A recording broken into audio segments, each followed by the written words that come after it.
Hello, good people of the interwebs. Long time no see, but here we all are. I was strolling the streets of Instagram a little while ago, and I came across something that was really, really fascinating, and so much so that I was inspired to do this video.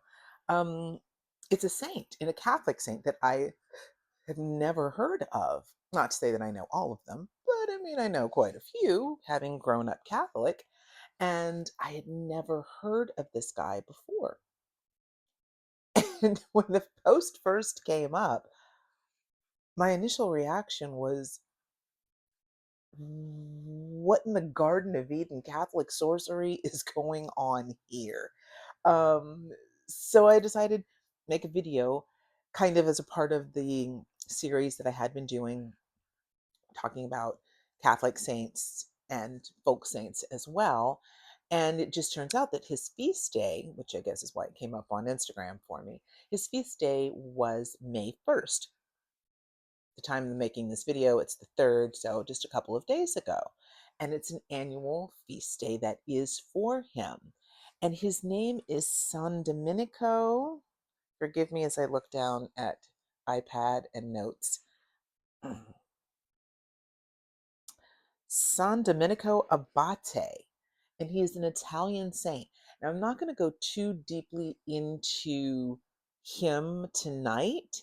I will probably make another video, though, where I do a more of a deep dive about him, because I've just been starting down the rabbit hole with regard to this fascinating saint. So, short version of the deal with him is he is an Italian saint, and he was a traveling monk.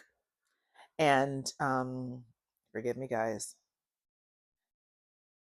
he was a traveling monk, and it is said that he may have been part of an offshoot of monks who had been taught under St. Paul, because St. Paul had suffered from a snake bite, and he was able to pray and not perish, not die as a result of the snake bite. So I didn't know that you could go to St. Paul until just now for snake bites. So it's said that San Domenico Abate was a part of that group of monks who had dedicated their life to him. Now, Saint San Domenico Abate, he is the patron saint of snake bites. Oh my God, Catholicism does crack me up. We have got a saint for everything and then some. So he's the patron saint of snake bites, rabies, toothaches, and venom in general. I'm going to leave down in the description box below, I'm going to leave links to the articles that I have found thus far. And if I do another video after this, I will leave links, of course, at that time. But I just got to show you a picture of this, you guys. This is wild, as the kids say. Look at this. Oh my God. So every year in the town, there is a group of individuals who go and capture snakes. There are 4 types of non poisonous snakes. Now, in this area, there are also venomous snakes, but they will capture 4 species of non venomous snakes. And they'll do this in March. And I'm assuming that's probably when snakes are coming out of hibernation, as it's springtime.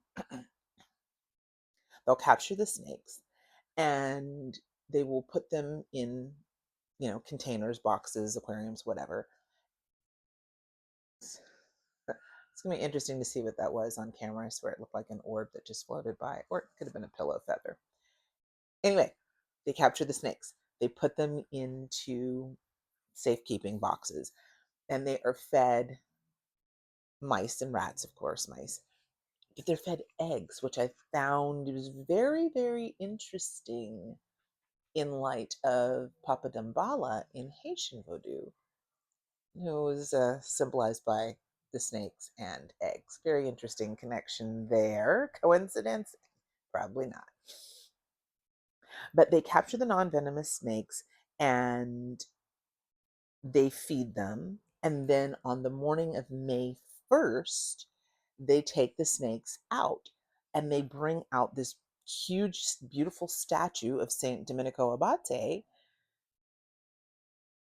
And they put the snakes on this statue and parade through the town with a statue with, like, I don't know, 8, 10 snakes writhing around on this statue. I love Catholicism in that tongue-in-cheek kind of way. So I just got to show you guys a couple of the pictures. Like, look at this. Oh, uh, so it's said that that's what you want, what you saw in the picture there, the snakes to wrap around his head. If the snakes wrap around his head, it is a positive omen and blessings and good luck. But if one of the snakes falls, it is a bad omen. So you do not want any of the snakes to fall. They actually have snake charmers that will come for this, and people will sometimes go and bring their own snakes or have some of the snakes that they pull off of the statue and place them around their head or down their face. And he is also the patron of, which I find super fascinating, overcoming fear of both the supernatural and the mundane natural world. So, like I said, I'm going to have to do a deep dive on this guy because he is pretty damn fascinating. But of course, we have to relate this to tarot because that's what we do on this channel. So, I have a couple of decks that I pulled out, um, a few cards to show you how this may possibly come up in a reading. Has it come up for me in a reading? No, it is not, because I'm just learning this evening. But this is some ways that you may see it in a reading that may, you may do. So, number one, the Dark Wood deck, my baby. I am so excited for her new deck that's coming out in a few months. Abigail Larson, Sasha Graham. So the Eight of Cups in the deck is the only one that I could find as a quick scan and the only one I remember having a snake. The Eight of Cups, so seeing the snakes writhe away. So literally the imagery of snakes. Now, why would you get this? Why would this even come up in a reading? Well, a lot of times people will ask for questions specifically about their pets. Um, Sometimes people maybe you're going on a camping trip or something with your pets and is everything going to be okay? I mean, people ask all kinds of questions, so it's good to have that dictionary in your mind, that encyclopedia or rolodex of possible meanings, that when you see it in the cards, the imagery and the answers can come through to you.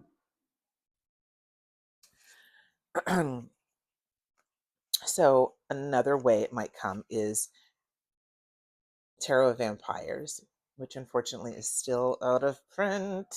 But if you happen to have it, the snake, the serpent, is an image for the cups suit, or suit of chalices, grails.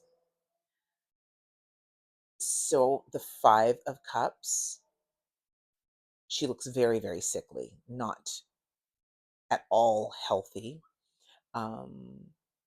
In the swamp water, which is kind of that murky, lots of an unhealthy looking environment. So that could be indicative of illness. It could be indicative of depression for sure. It could be indicative of illness.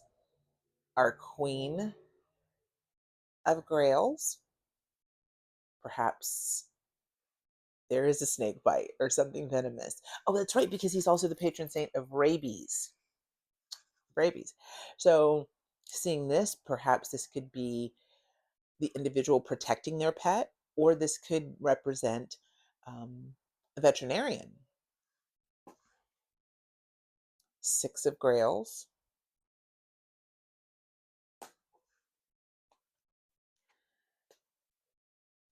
And it would probably be, for me, I would feel like in conjunction with something like the Hierophant or the Hermit, because we kind of have that imagery of the cloak, like a monk or a wise elder, um, even a priest, like vestments for a priest. So that's why I chose those cards. Forgive me, you guys, if I seem really awkward. I have not done a video, well, oh my God, probably almost a year. So, hiya. Forgive my weird awkwardness right now. And then I wanted to show some from Rider-Waite Smith. And this is the Radiant Wise Rider-Waite Smith deck. So again, we have our Hierophant because Catholic Church, Catholic saint, leader in the church. Maybe it's very, very specific, where we literally have dogs on the card and the Ten of Pentacles. Maybe these cards would come up in conjunction with Temperance because it has so much to do with healing. Archangel Raphael, the angel of healing, the alchemy of making things, um, transmuting energy, because it said that actually instead of him pouring into that, the water is defying gravity and coming up. A lot of times, pets will show up as pages, particularly for me, the Page of Pentacles. Very literal imagery once again. The Seven of Cups with the snake.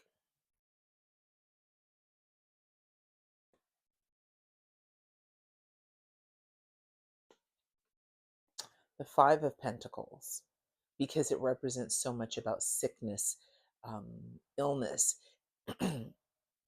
We have somebody who usually he only has one foot. Oh my goodness, on here he's got two.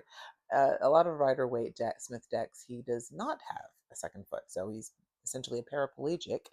And he's got the bell, which is the leper's bell.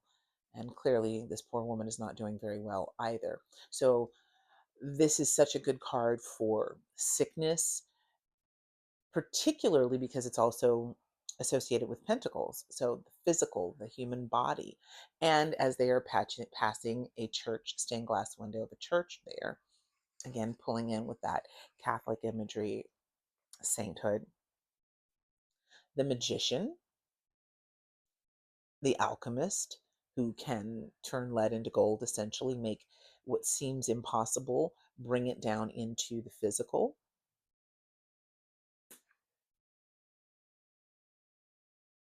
And the star card, because the star has so much to do with healing. So tell me what you think in the comments. Yeah, have any of you ever heard of this saint? Let me know if anybody's interested in me doing a more extensive deep dive on this saint. And if you make it to the end of the video, drop a snake emoji down in the bottom so I know you made it to the end. And yeah, I'm looking forward to looking up more information on this guy. Until the next video,